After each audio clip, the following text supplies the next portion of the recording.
Morning, friends. Yeah, you get you a black picture again. It's before daylight. Yeah, you can see a road sign I passed.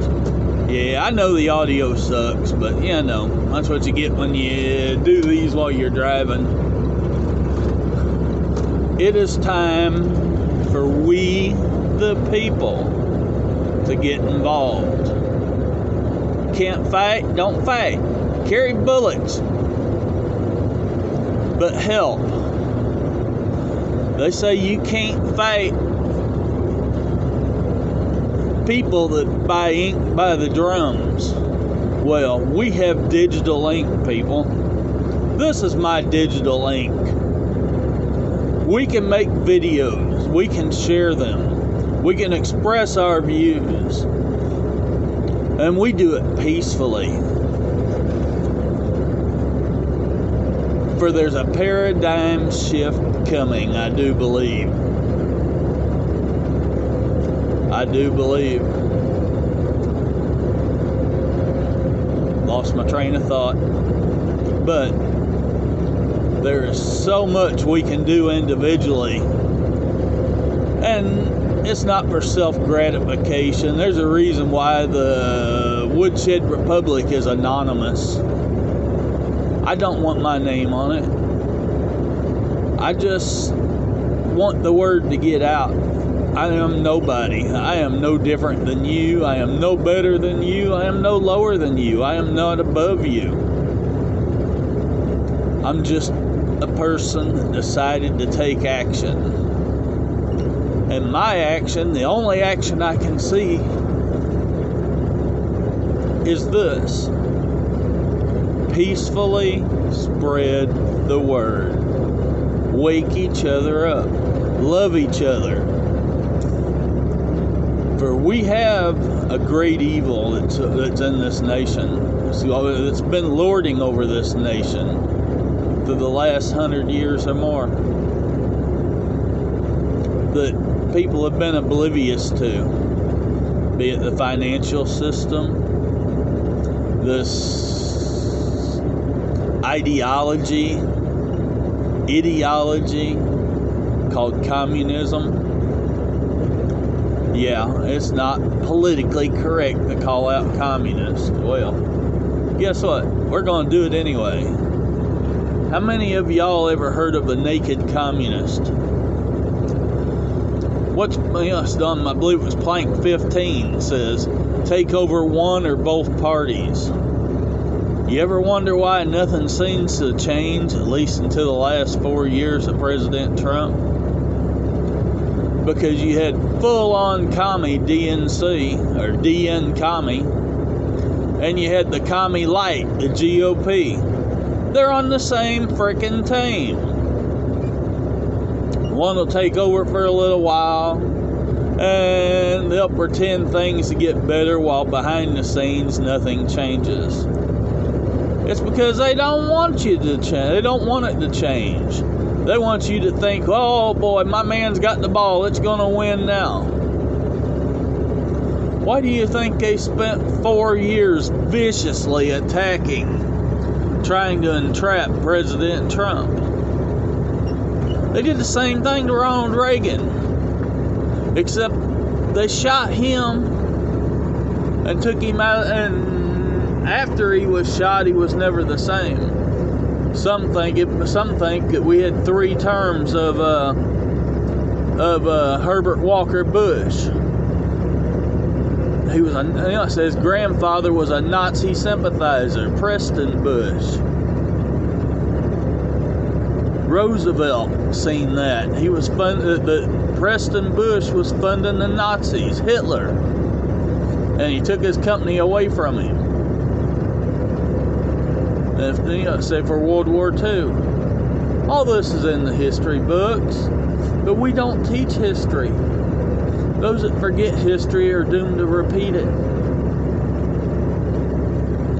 And if we don't stand up in our generation, who's going to stand up in tomorrow's generation? I'm a Gen Xer. I'm 52 years old.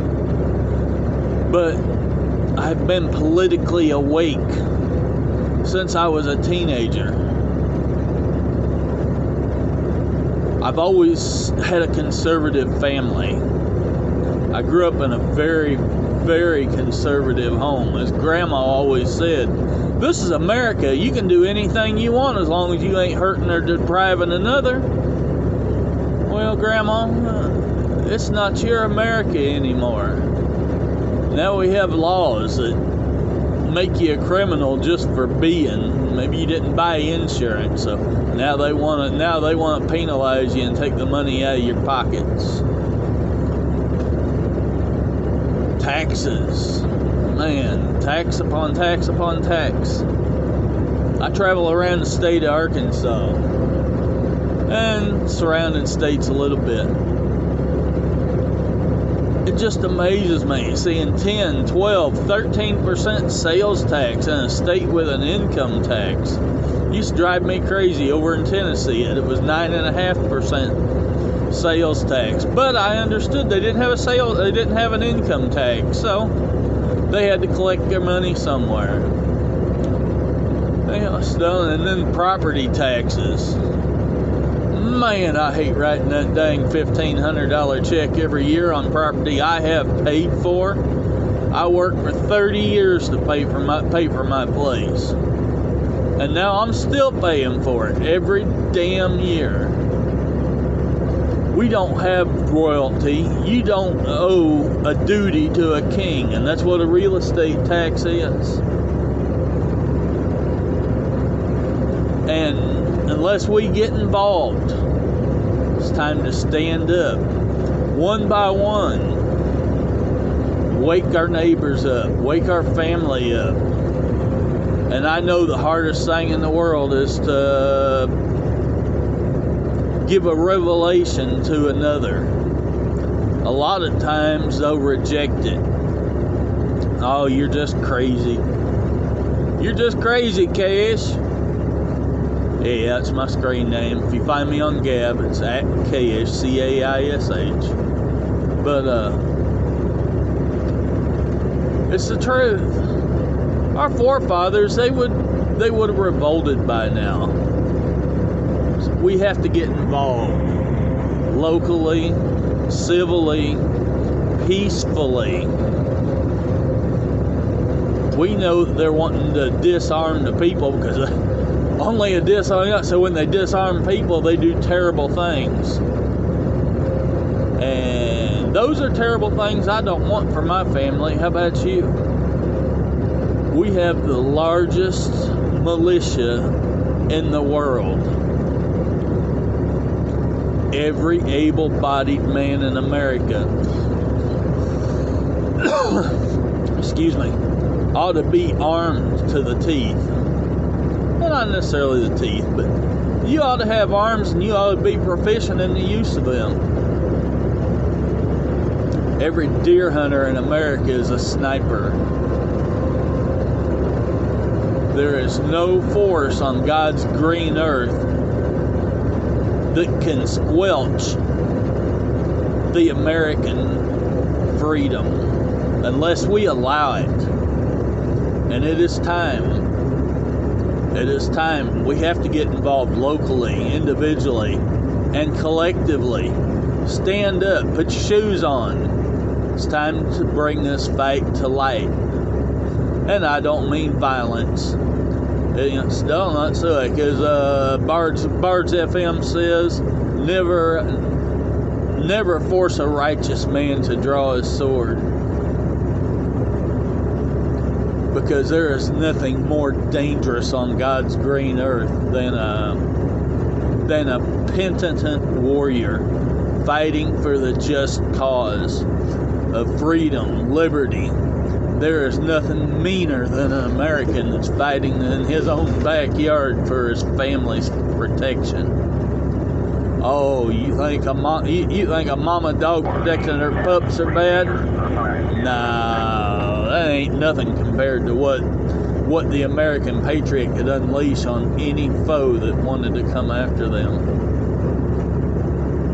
If you took the oath to defend and protect the Constitution against all enemies, foreign and domestic, We didn't take that oath to protect a regime, a leader. We took that oath to protect an ideology, to protect the principles of freedom, inalienable rights. And man has always had them inalienable rights, self-preservation, free will. Even in the Garden of Eden, Adam and Eve, they had free will. God said, don't do this. If you do it, you won't like it. And the first thing the evil said, oh, surely you won't die, but you'll be as gods. Well, we have them same people today that want to be as gods with a little g. And that's the ideology of communism. When you can lord over another, you think you're somebody. You become a potentate. You think you're a god. Well, I learned a long time ago, when you start thinking you're somebody important, try ordering a stranger's dog around, and you'll see just how important you are. Yeah, that's right. As a teenager on a 10-speed bicycle and riding through the rural countryside, lots of dogs around, lots of dogs want to bite. And if I could project an air of fierceness, them dogs would cower. They wouldn't be friendly, but they would respect the authority. That is the authority we have as Americans, doubly so as born-again Christians. We have the authority of God Almighty to cast out demons, but we don't use it. We have the authority through His grace to squelch all enemies. And we don't have to do it violently. We can do it with love and prayer. As my pastor says, to sum up the New Testament, love yourself, love others, love God. That's what Christ looks like. That is Christ. That is what He taught. Love yourself, love others, and love God. Anyway, good morning, Patriots. And remember, in the end, God always wins. Love y'all. Bye now.